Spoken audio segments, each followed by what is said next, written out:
Today is July 24th, 2024. I am Derek Fildebrandt, publisher of the Western Standard, and you are watching The Pipeline. Thank you for joining us today.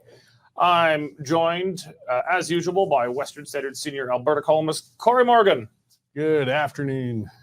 Nigel is still away on his well-deserved vacation. In his place, I've got someone almost as good, Western Standard news editor, Dave Naylor. Come back, Nigel. I almost All said, is forgiven. I Please. almost said Dave Hannaford. Well, you know, it's modern times. He's confused because Well, I where normally should it sit there. I know, but I snuck in fast. So Sneaky. yeah, the end seat's the good one. We got a good show today. We're going to start off the top with Canadian foreign, or I guess they call it global affairs now, Canadian Foreign Minister Melanie Joly going to China. First official trip of a major Canadian government official in 7 years. The Canadian press reports she went there and wagged her finger, says no more helping Liberals win elections. But we've got a really unique take on this. Western Standard's Jen Hodgson, one of our reporters, actually speaks Chinese. I think Mandarin or Cantonese, probably Mandarin. But she's got the Chinese media's take on it, and it's very different than the Canadian mainstream media's take as given to them by the government. We're going to talk about Weekend at Bernie's. Where the heck has U.S. President Joe Biden gone?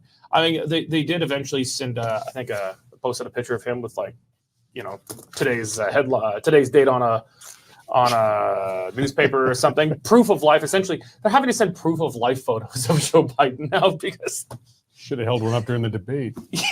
I mean, you just don't know. So we're calling that one Weekend at Biden's.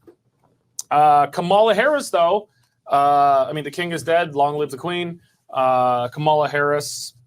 We're going to talk about her as the new Democratic candidate. Very funny that the Democratic Party has now as its presidential candidate someone for whom there was not a single Democratic vote actually cast in a primary for.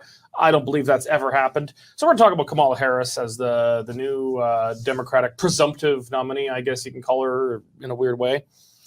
And we just cannot stop talking about the attempted assassination of Donald Trump. There's new layers of the onion every day coming back. Anyway, the Secret Service's director, who now I think pretty broadly considered a DEI, diversity, equity, inclusion hire. Well, turns out if you're going to have a diversity hire, probably shouldn't put him in charge of something as important as the Secret Service. She has inevitably resigned after a disastrous appearance before, House Oversight Committee in U.S. Congress.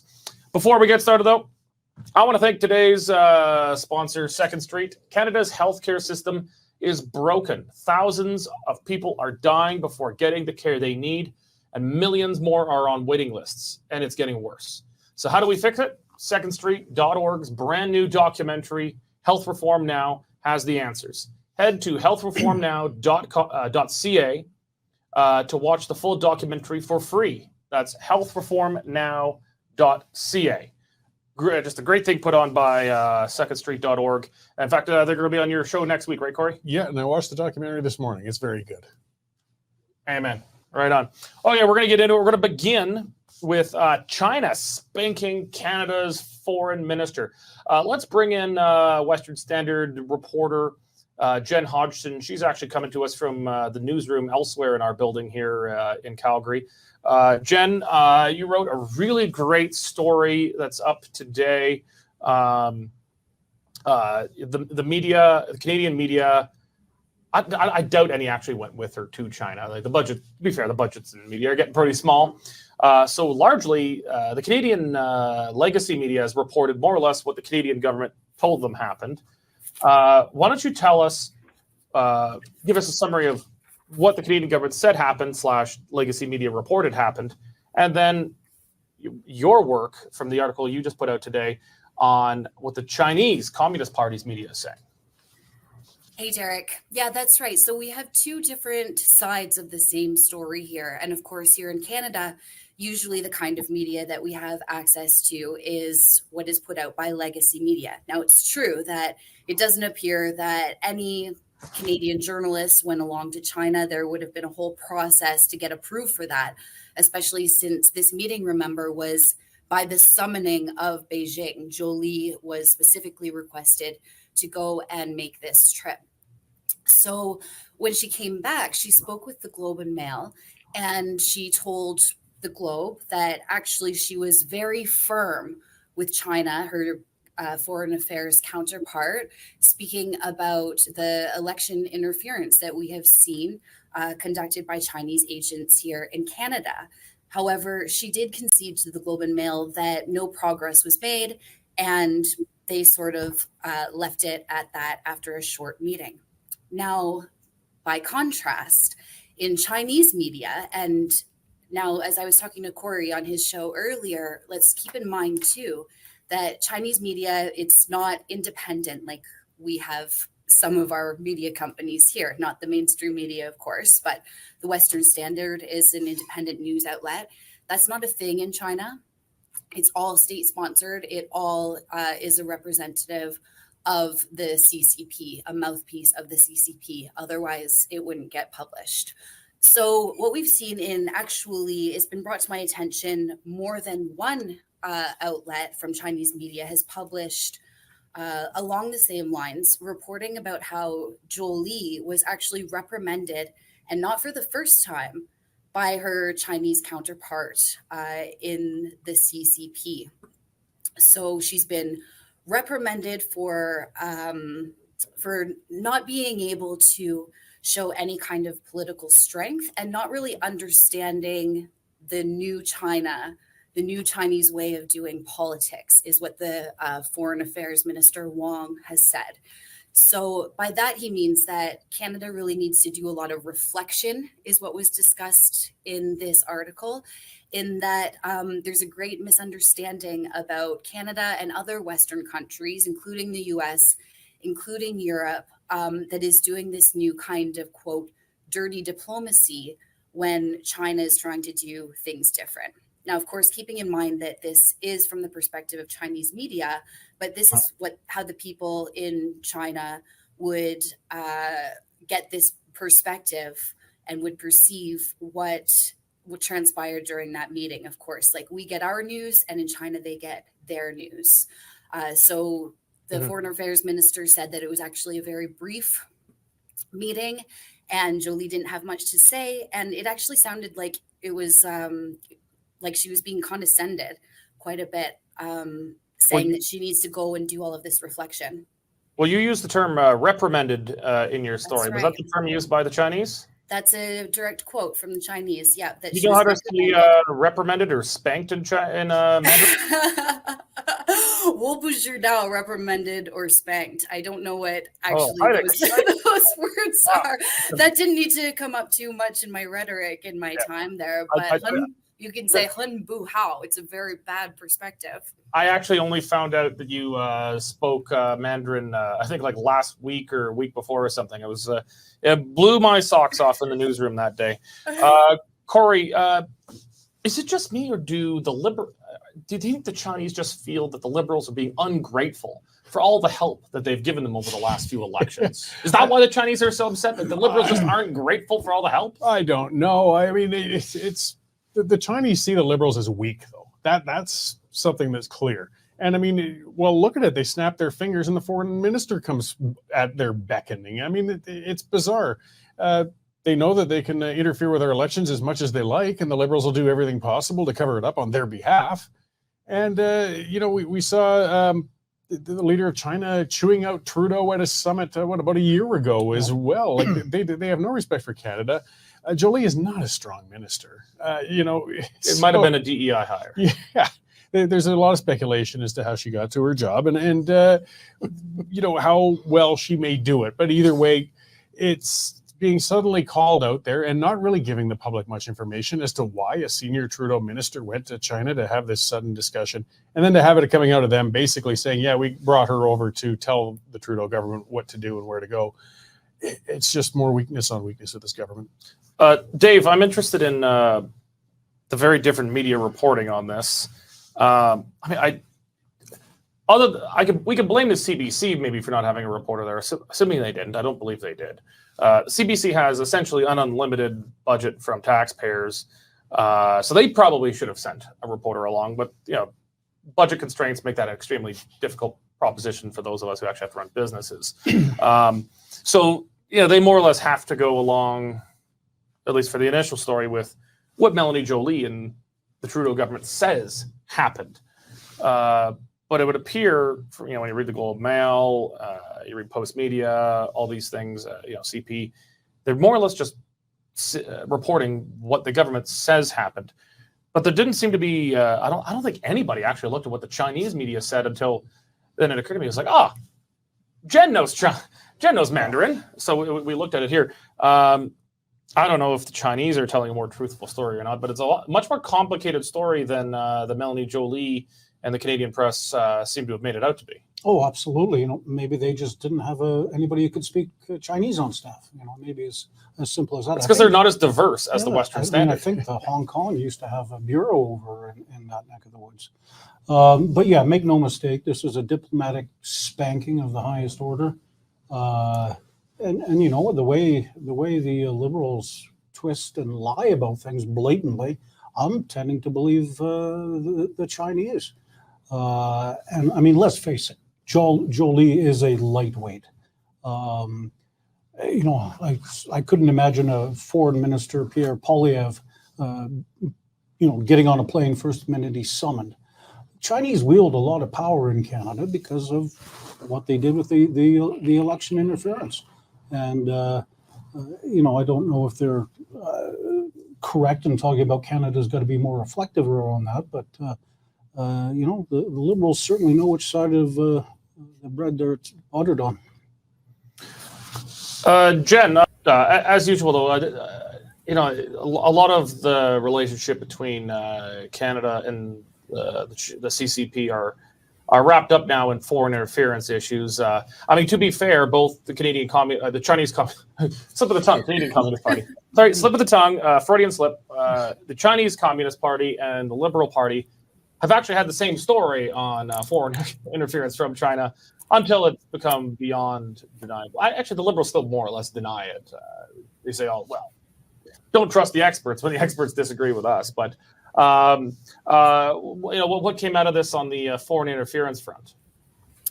There's no word on that. So actually, Joly, while she said that she firmly brought it up, she said, quote, very firmly broached the issue. There was actually no mention of this in the Chinese media article about this. So, they're not going to be giving credence to this accusation. I think that there might have been a one line in this article, or perhaps it was another article out of the Chinese press that I was reading that that is just a mere simple denial of it. They don't really give it much discussion or much credit that it's a valid finding from Canadian investigators. So they're a little bit bold about this, right? They're not going to. They have a different kind of set of laws, a different political perspective, and it's all about this power for them, right? And having that kind of authority that reaches out. That's why we see organizations like the United Front, which is a Chinese organization that essentially sets up agencies abroad that are working on behalf of the CCP. Well, that's right. Is that the one that Stephen Guilbeault is an official member of? Yeah, I believe. Yeah, that's right. I believe he's on the board. Yeah, and we should be very clear. It's not even just a part of the Chinese government. It's a part of the Chinese Communist Party proper. That's right. Yep, that's right. The CCP, the Chinese Communist Party. Member of the Chinese Communist Party, essentially. More an honorary, I think. Probably looking for a job for. Well, yeah, and it's important to remember too that as the Communist Party, all entities that are operating in China, whether they're directly under the command of the CCP or not, they are going to always be affiliated. There's always going to be that link. There's no such thing as an independent media or independent business. Well, I'm not sure we can lecture the Chinese on that from Canada anymore. Present company excluded. I'm not sure Canada gets the crow about our free press to the Chinese Communist Party anymore. Jen, thank you very much for joining us and for your great story today. Everyone watching, you should go to westernstandard.news right now. Jen, give us what's the headline so they can find it easy? Sure thing. Thank you, Derek. It's Chinese media reports Zhou Li reprimanded after being summoned for unannounced meeting. Now, before I let you go, I did have a quick look at what is reprimanded, how to say that in Chinese. So it's 惩戒. So you could say 她是惩戒. She was reprimanded. 惩戒. Yeah, pretty good pronunciation. 你可以说很好. All right, keep giving us good stories. I'm going to 惩戒 you. Come on. Very jealous. 2 weeks in China, I only learned ni hao. Well, 你好,很好, 你 All 可 right. 以说. All right. Au revoir. Auf Wiedersehen. Okay, catch you guys later. Thank you very All right. much. All right. Let's talk about weekend at Biden's. I'm sure there's a good meme we can find to put up there. Those memes They've been all for- over. They've been going for years. Back when it was still a conspiracy theory and not official policy of the Democratic Party. So we're going to get into Kamala Harris in the next little bit here, but let's talk about the milk carton president, Joe Biden. Just gone. I think a lot of us predicted he wasn't going to make it through the weekend. Sunday evening or afternoon, the hammer fell. And the way it happened has triggered some conspiracy theories. And I'm not meaning to use that as a pejorative term anymore, because today's conspiracy theories are tomorrow's news too often at this point. But a lot of people analyze his resignation letter as not as president, but as the Democratic presumptive nominee. Wasn't on letterhead, not party letterhead, not presidential letterhead. A lot of people are analyzing the signature. I don't know what to make of that. I'm not in any position to say. But it was very short and terse. Not what you'd expect for such a monumentous, literally earth-shaking announcement of that kind. And then he's just been completely not seen, which has led some people to think Joe Biden's dead. I mean, he's not dead. I didn't think he was dead, but this is July 2024. I didn't put it beyond the pale that he had just died and they're pretending he's still going. But Dave, I think it just shows you to the almost Kafkaesque state to which U.S. politics in general and the Democratic Party in particular has come to.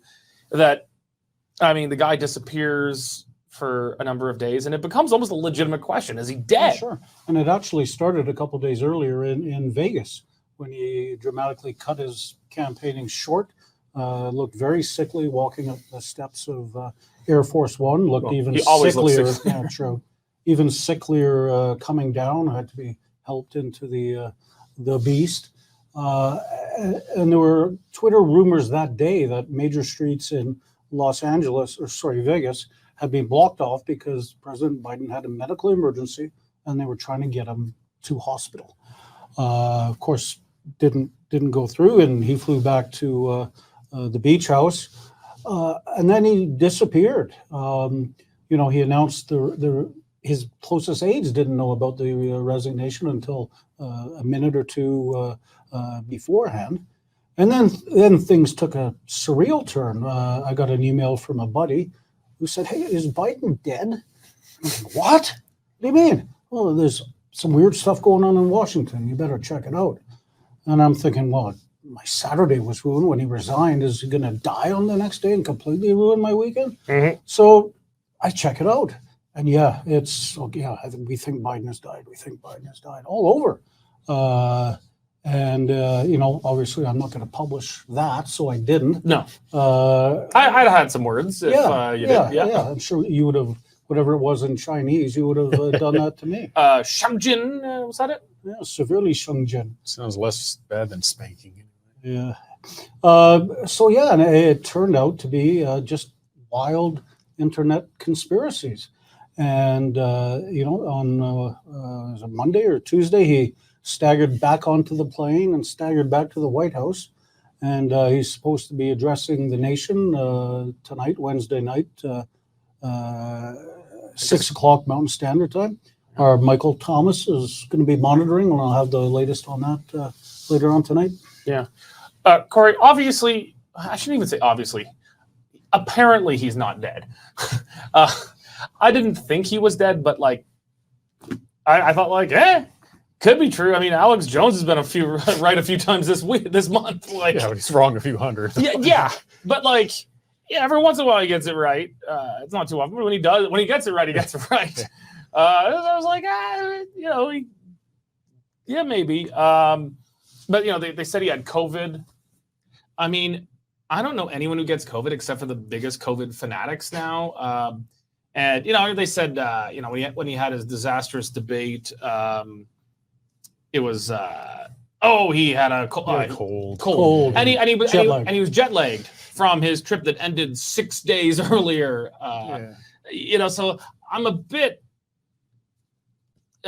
skeptical of the health excuses that his staff put out for things. Maybe he had COVID or whatnot, but I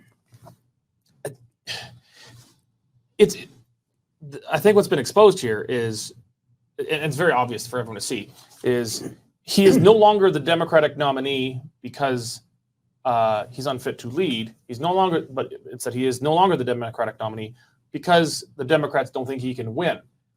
Not because they don't think he could govern, but they know he can't govern. Yet he's still the president of the United States until mid-January of next year, sitting around with the nuclear codes in the meantime.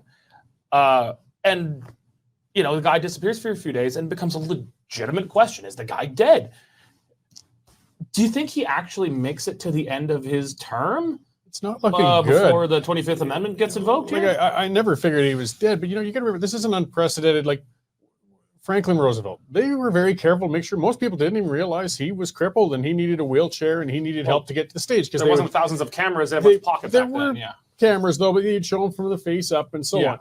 It's something, even if they thought, okay, he can't make it 4 years, so we're gonna get him out, get Kamala in. If he's assuming he acquiesces to it, you would still think you can get a video clip just showing his face, even if he is actually sick from COVID. You can speak to it, endorse her, do what you're gonna do.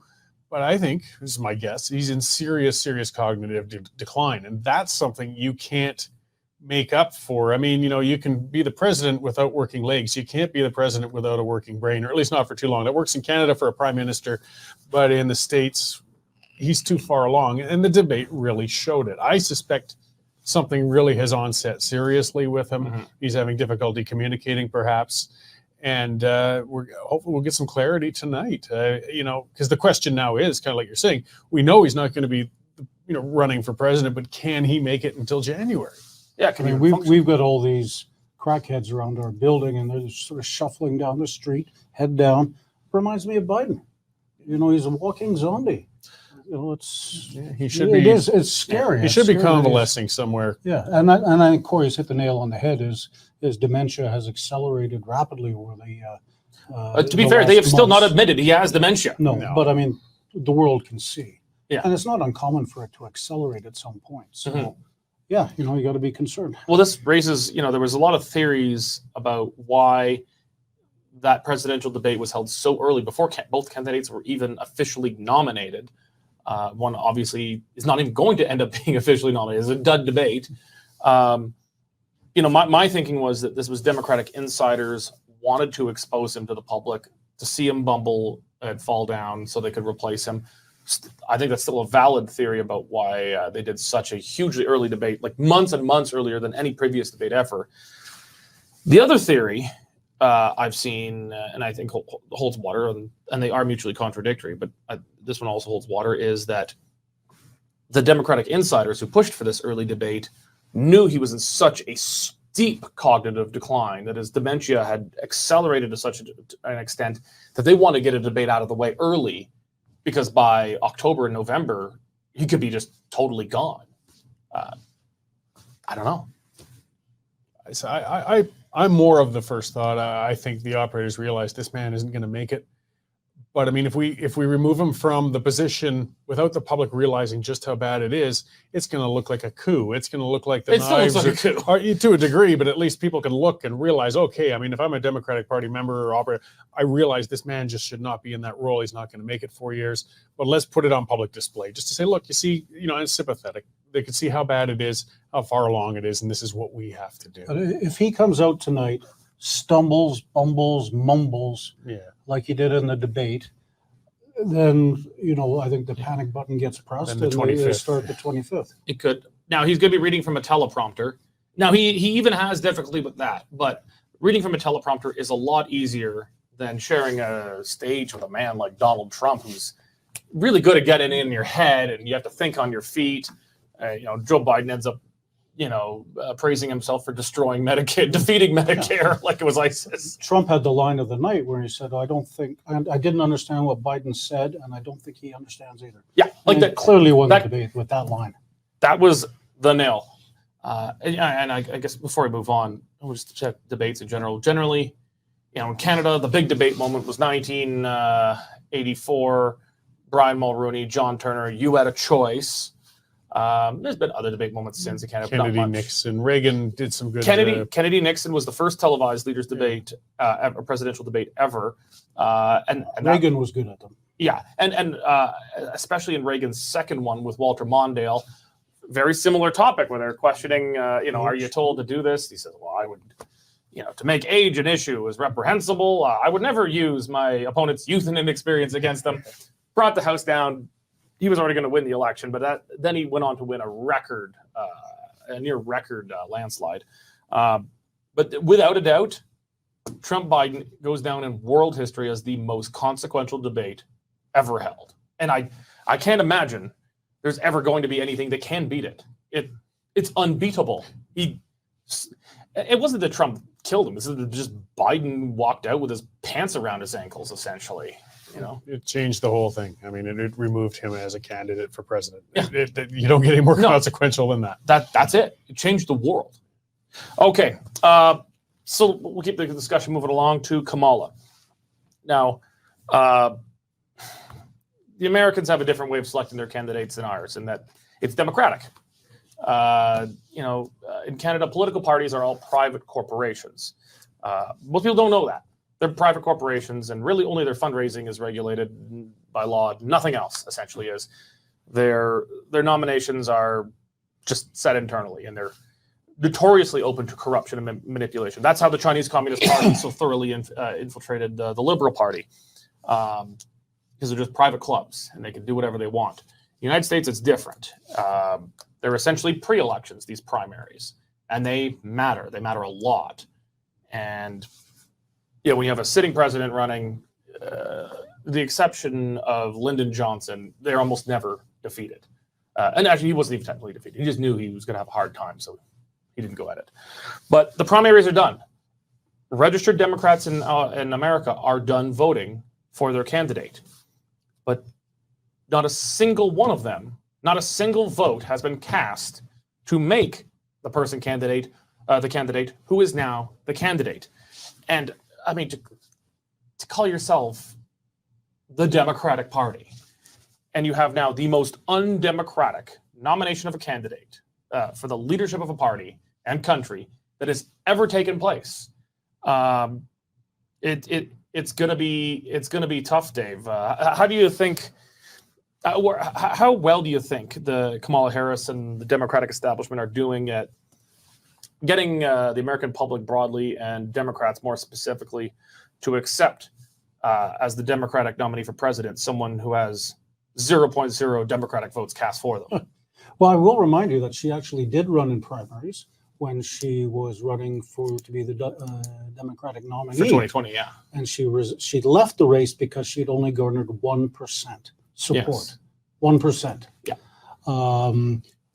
So yes, her record is not great. But right now, the Democratic Party is gleeful. They're smiling. They're jumping around. Everybody's jumping on board. Stars are back in line, and they all think it's in the bag now. I don't get it.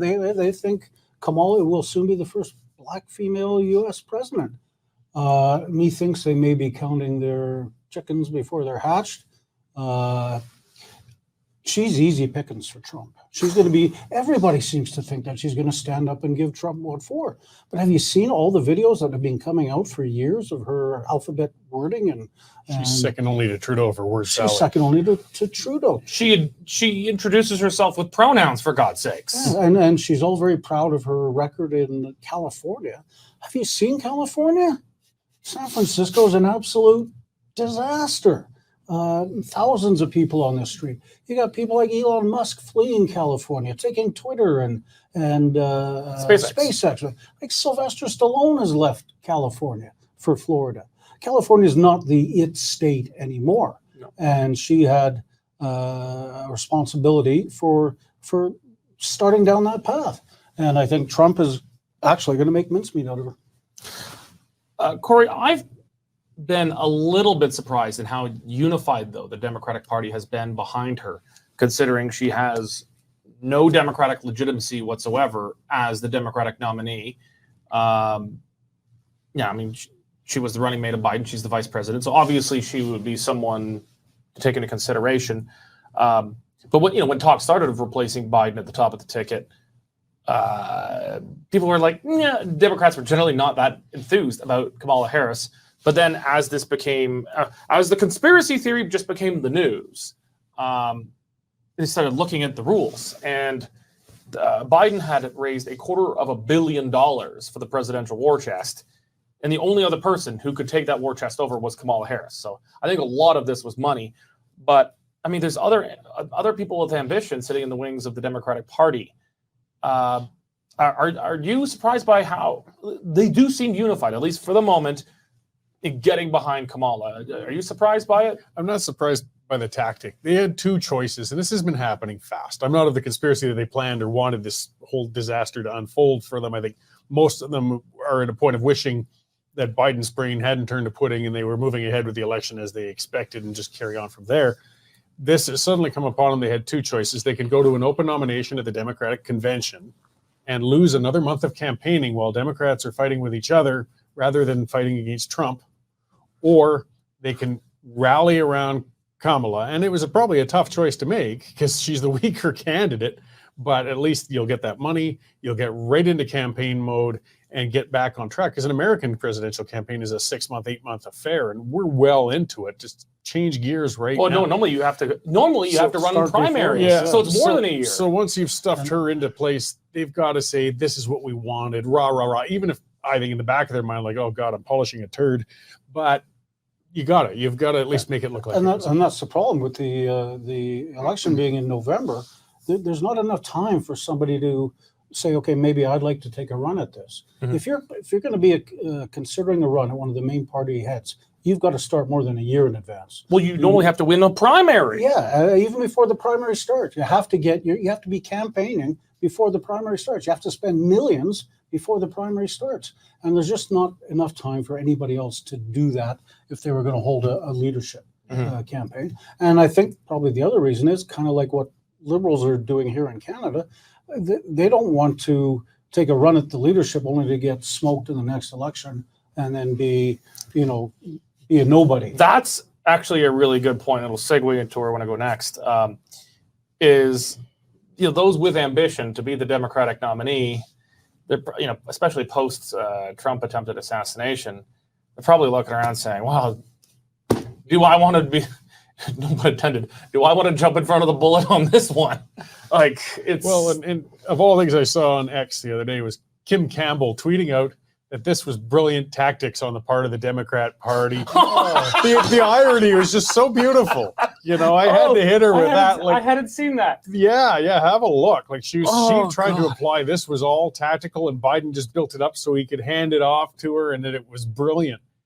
Okay, you're the woman who destroyed the biggest majority in Canadian history and knocked it to 2 seats. So she was Brian Mulroney. Brian Mulroney's got to wear a lot of that. He certainly does. But she was the one in the helm. She jumped in front of the bullet to take it. And to hear her say that this is brilliant, I think see that as a kiss of death. I hadn't seen that, Cory. When we're done look here, at Kim Campbell when we're back in the newsroom, you got to show me that. She probably hasn't tweeted since. Oh my God, that is. She should be one of the first purifiers, I think. Yeah. Oh God. Wow. That is For those of you who know your history of Canadian politics, that is the kiss of death, if you've ever seen it. Let's talk about her chances. Dave, you've already said you think Trump's going to make mincemeat out of her. Early polls, though, I think there was an Ipsos poll showing her actually with a slight lead over Trump. I mean, people are always going to bump when they come in, so I'm not surprised by that. There's just mountains of stuff of her sounding moronic. What is it?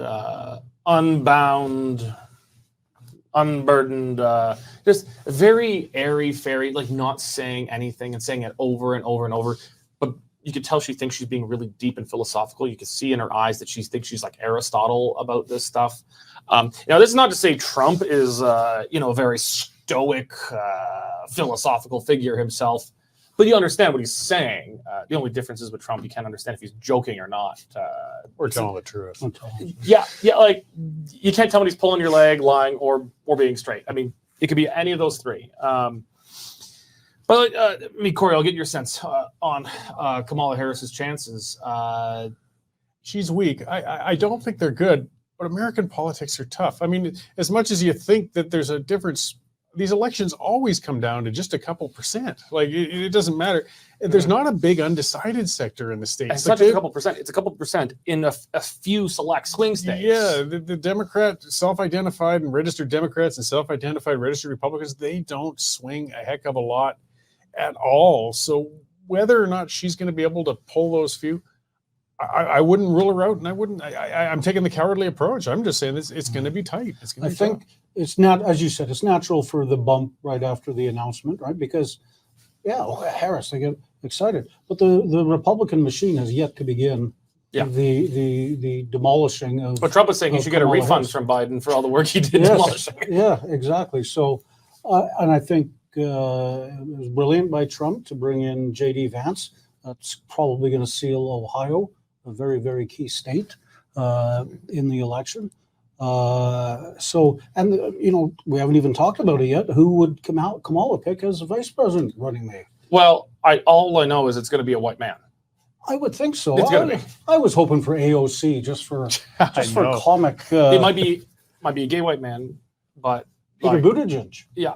And by the standards of the modern Democratic Party, Buttigieg is among the least insane. And so that's actually he's a smart guy. He's actually not a bad pick. He could counter. He's smarter than her. Kamala and her politics through platitudes. Yeah. So I think it'll be an easy Trump victory once their machine gets going. You still think it's an easy Trump victory, eh? Yeah. I'm having a hard time saying now. I still think Trump wins. I think it's less in the bag though with Biden because just pudding. The guy was just pudding. But those swing states, and like Dave said too, with Vance was a smart choice because you look at where those were turning, and it wasn't just Ohio. They're very similar out there when you're looking at Pennsylvania, West Virginia, Michigan, even like it's Rust Belt area. No, West Virginia has become a deep red state. It's gone from the bluest state in America to the reddest state over the last few decades. With the coal attacks. But Virginia itself has gone from a red state to a blue state as bureaucrats from Washington become up a bigger proportion of the population. The working class bloc. But Virginia has been in play, which is wild. Virginia itself it's funny that we consider Virginia such a blue state, but Virginia is a blue state now. Mm-hmm. And it could potentially swing because, California is not going anywhere. Texas isn't going anywhere. Though they're congressional races either. They go down a rabbit hole, but presidentially, no. And I just want to point out that in the recent NDP leadership campaign in Alberta, I did have the closest pick. Just saying. And even then, it wasn't close. It was the closest. But it was not close. We were all totally off. We were all totally off. I was practically a DEI hire. Speaking of DEI hires, let's move from president to head of the Secret Service. So her name, Cheadle. She was a DEI hire / favoritism. Jill Biden, First Lady, apparently friends. They've got a good relationship, and Jill Biden is the one who wanted her installed as the head of the Secret Service. Nothing to do with qualifications, just she was a friend, and thought it'd be good to have a a woman do this. I mean, I have no problem having a woman do it as long as they can do the job. Turns out she can't. And that is, I don't know, I have to put that in all caps and underline that and put it in italics and bold. She was, I think she was toast within an hour of the Trump attempted assassination of Trump. But as more and more came out, it just became clear her position was completely untenable. I think her goose was already cooked before she sat down in front of the House Oversight Committee, the U.S. Congress. But man, I did not expect it to go as bad as it did. Of course, the Republicans, he expected to throw heat at her. The Democrats started off a bit softer because they're like, oh, well, this could make us look bad. But she couldn't even take their softball questions, Dave. She couldn't answer really simple questions like how many shell casings from the assassin's rifle were found. Like, Yeah. They would have known that within minutes. Yeah. I think her goose was already cooked before she got there. But, maybe set up for us how spectacular a meltdown this was. Well, quoting Donald Trump, we've never seen anything like it. The word that came to my mind, I used in the headline, was withering. Getting it from all sides, the same response. Well, I can't tell you. You got to go to the FBI. I can't tell you. Got to go to the FBI. And I think she thought she could hang on until that committee hearing. Again, with just an atrocious performance. And, talking about the DEI hire, when President Biden statement reacting to her resignation / firing, said Jill and I, not just him, Jill and I. Yeah. Like, who does that? So, Jill's the one who hired her. Yeah, of course. Yeah.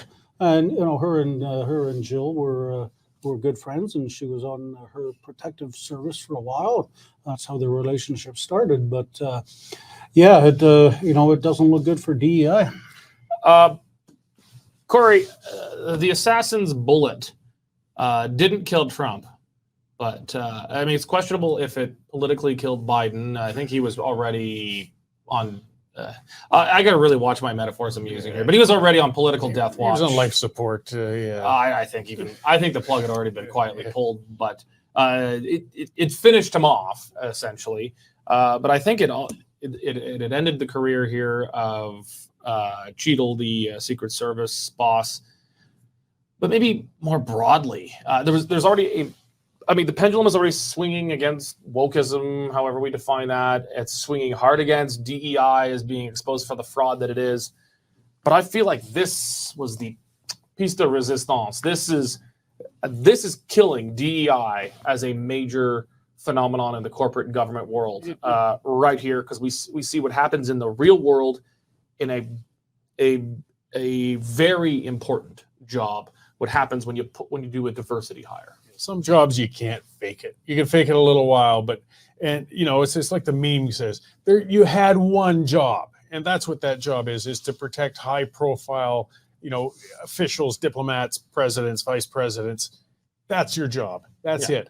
Nothing else. No, technically they're also responsible for fighting counterfeit currency. Well, yeah. Which is just a really weird random thing. But so technically they have two jobs. Either way, you know what I'm saying. And they blew it catastrophically. This wasn't something that, you could look at and wow, it was a deep plot with a guy hidden inside a tree trunk who managed to shoot. No, there's all sorts of flaws. This guy was on the roof. There were communication problems. You had a bunch of midgets standing around a tall presidential candidate as human shields. You screwed up every level. And on top of it all, the only thing worse that could have happened is that the bullet could have been 3 inches to the right and killed Trump. But it still killed an innocent person in the background. On top of that, there was no salvaging that career. And even if it was a competent head of the SS, they would have been done. And in her case, when she couldn't even express herself, it was her version of the debate for Biden. That's where everybody got to see into her head and realize there's not a hell of a lot inside of it. I think we talked about it last week, Derek. The difference, what a difference a couple of days make. The hulking Secret Service agents that surrounded Trump when he walked into that convention, where not all the Secret Service guys are bad. There was just a couple of weeks ago a guard who was protecting one of the Supreme Court justices shot a carjacker who was trying to carjack him. So, some of them are able It's a to bad get car to others. try and Yeah, challenge. oops, sorry about that. Bad day. They're taking on a horrific job. Yeah. I mean, whether they were the little women around Trump or any other one, I mean, you're asking a lot of somebody. You're literally being asked to put yourself between a bullet. I mean, how many And job the person descriptions say jump in front of bullets? Yeah. So, but you got to be capable of jumping in front of the bullet. You got to be big enough to cover your target too. The FBI director today was testifying, and he actually gave some interesting facts. One that I thought was the most interesting was the last thing that the gunman searched for was the distance between Lee Harvey Oswald and President Kennedy. He wanted to know the How long was exact it? distance. Do you know? I don't know. And apparently Your story would be a lot cooler if you did. Yeah, if I did. It was a couple blocks. And the guy was flying a drone 2 hours before the event. If I took a utter drone right incompetence. down to the Calgary International Airport, I will get arrested. Like, and there's really easy technology to figure this. Like, Oh, yeah, the guy at the Stampede Fireworks got caught. Yeah, flying a yeah. drone around. Yeah, Yeah, I talk mean, to the the- Stampede is not very high security. Talk to the Canadian soccer coaches. Another That's all. DEI hire. That is a whole other one that we don't have time to get into, unfortunately, today, Yes. gentlemen. Gentlemen, well, thank you very much. Been a slice. Thank you all for joining us as well. If you're not yet a member of the Western Standard, shame on you, you freeloading moocher. Almost all of the Canadian media, as we heard in our first segment, is not that different from the Chinese media. They're all run and funded by the federal government. The Western Standard is one of an extremely small number of Canadian media not on Justin Trudeau's take. If you want to support independent media and get unlimited access to all Western Standard content, go to westernstandard.news right now. Click on subscribe. A membership is only $10 a month or $100 a year. We've actually running some good promos right now, I think. I don't know the details yet. I'll get it for you for next show. But get on there, support independent media and the Western Standard. Thank you very much for joining, and God bless. You can become a Western Standard member for just $10 a month or $99